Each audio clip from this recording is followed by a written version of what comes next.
नमस्कार दोस्तों, हम आज आप लोगों को तीज भजन की गीत सुनाने जा रहे हैं। तो चलिए हमारी भजन सुनिए और इसका आनंद लीजिए। गया जी में जइबै हमके रहिया बता दा, गया जी में जइबै हमके रहिया बता दा, गया जी में जइबै हमके जवने ही घाटे मोरा ससुर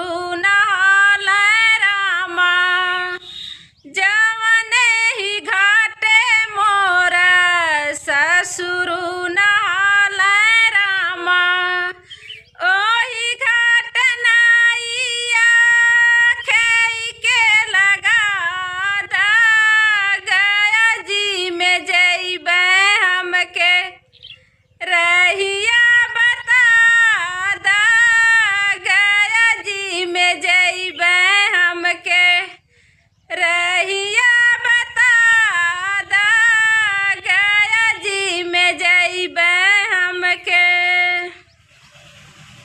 जवने ही घाटे मोरा भसुरु नहाल रामा,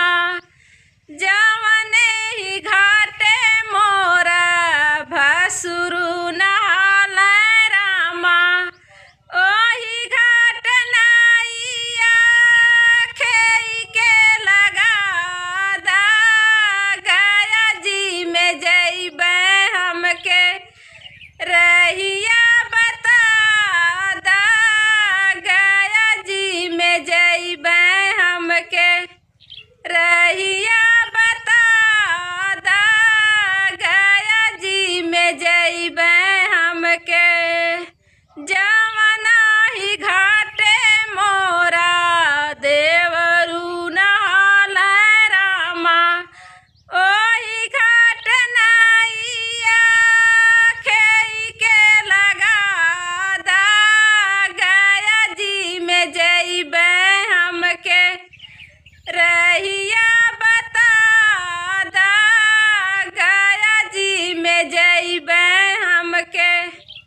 रहिया बता दा, गया जी में जइबै हमके जवने ही घाटे मोरा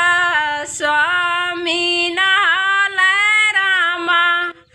ओही घाट नाइया खेई के लगा दा, गया जी में जइबै हमके रहिया बता दा, गया जी में जइबै हमके